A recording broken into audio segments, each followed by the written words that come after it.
अभी अभी करुणा रिक्शे से नीचे उतरी ही थी कि देखा घर के बाहर कुछ लोग खड़े हुए थे। अपने घर के बाहर ऐसे लोगों को खड़े देखकर वो हैरान रह गई। किसी अनहोनी की आशंका से उसने रिक्शे वाले को फटाफट पैसे दिए और अपने बच्चों को लेकर अंदर आई।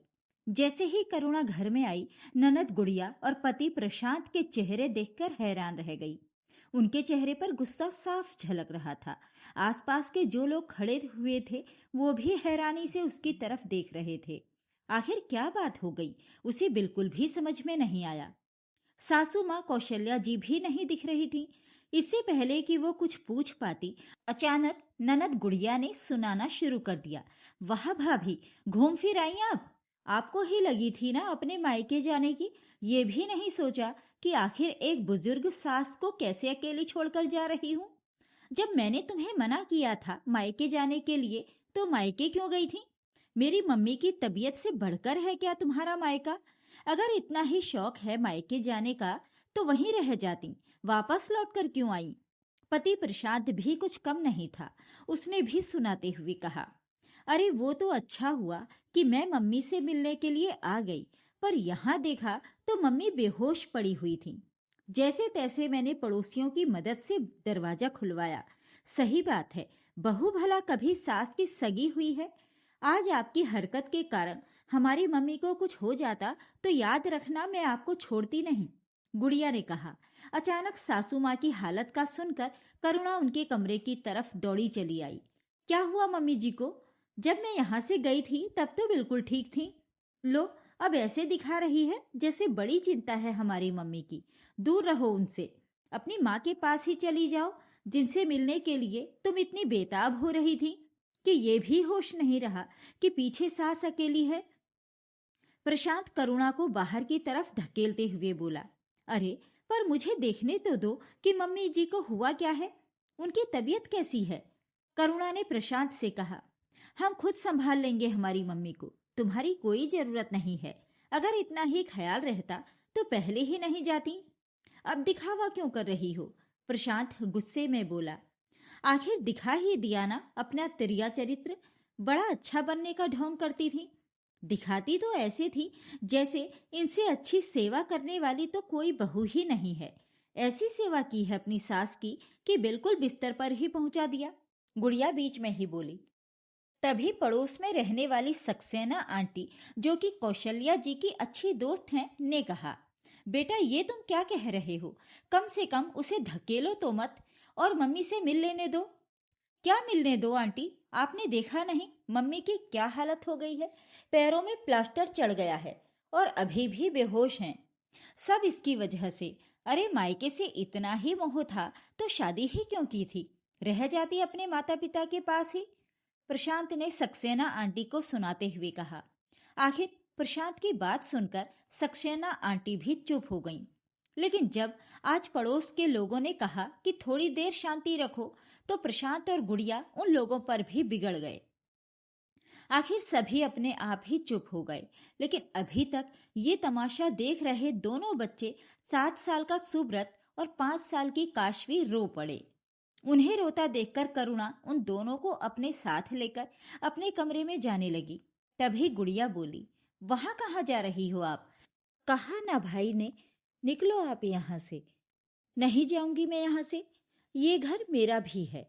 इस घर से मुझे तुम तो क्या, तुम्हारा भाई भी नहीं निकाल सकता।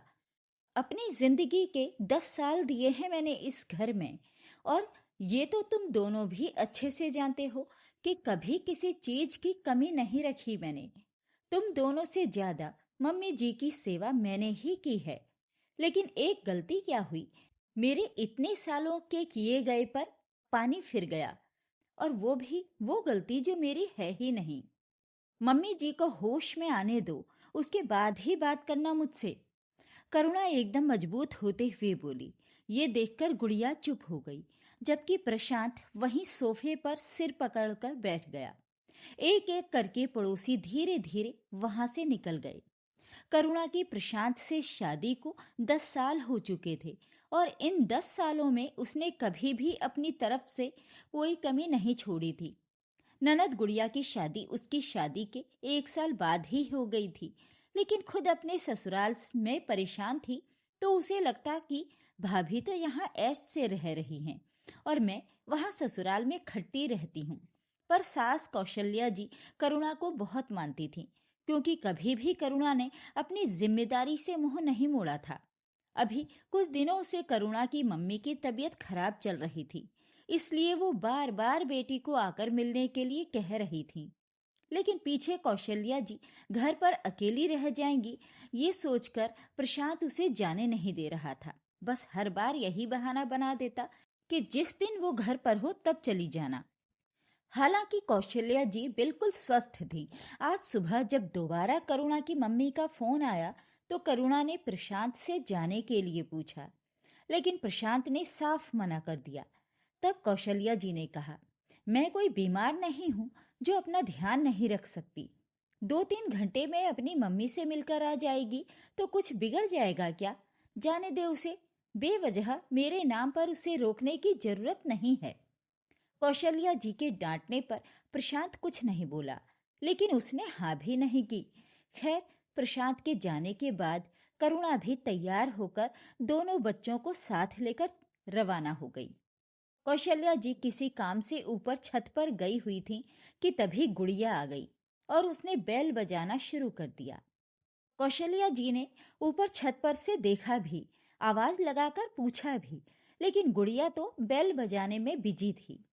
कौशल्या जी बेल की आवाज सुनकर नीचे आने लगी, लेकिन गुड़िया तो शायद अपनी उंगली स्विच पर लगाकर हटाना ही भूल गई।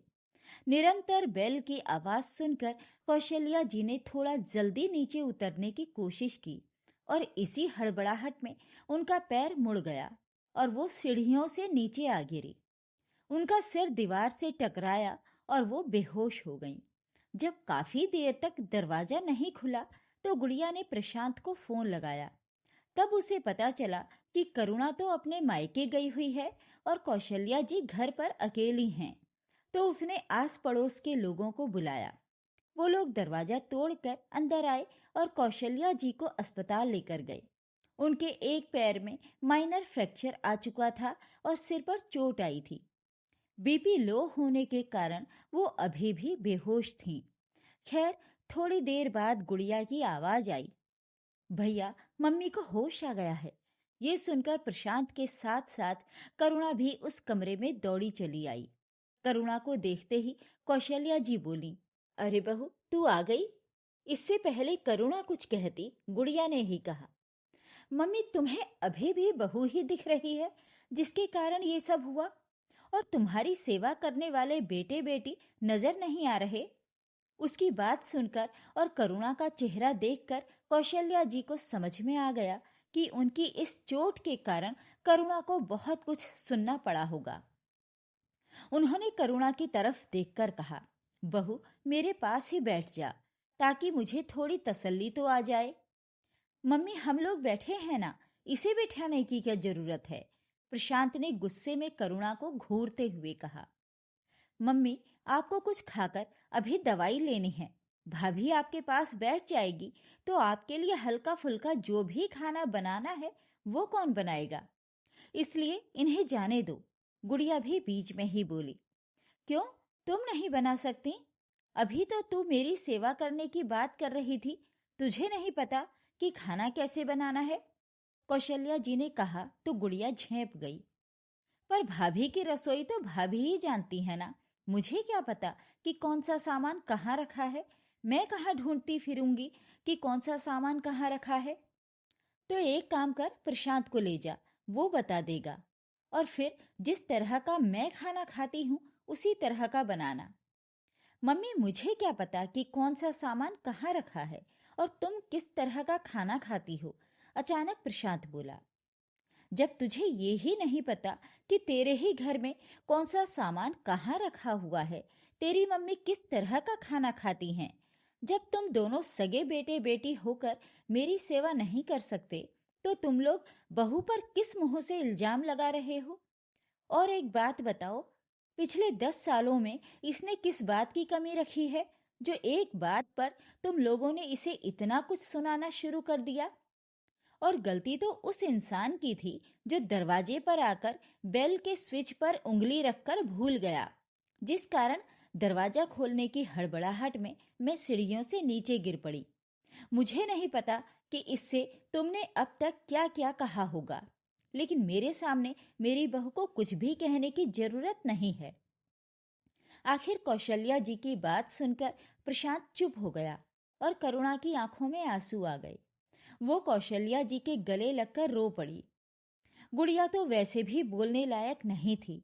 वो तो अपने ही ख्यालों में उस पल को याद कर रही थी जब वो दरवाजे की घंटी निरंतर बजाए जा रही थी, पर अब बोलेगी तो उसे ही अच्छा खासा सुनाया जाएगा, इसलिए उसने चुप रहना ही बेहतर समझा। दोस्तों, आपको कौशल्या जी का अपनी बहू के प्रति व्यवहार कैसा लगा? क्या आपको नहीं लगता कि अगर हर घर में सास और बहू ऐसे ही समझदारी से रहने लग जाएं, तो हर घर स्वर्ग बन जाए? अपनी राय कमेंट बॉक्स में जरूर बताएं। वीडियो को लाइक और शेयर करें। मेरे चैनल को सब्सक्राइब भी जरूर कर लीजिएगा। धन्यवाद।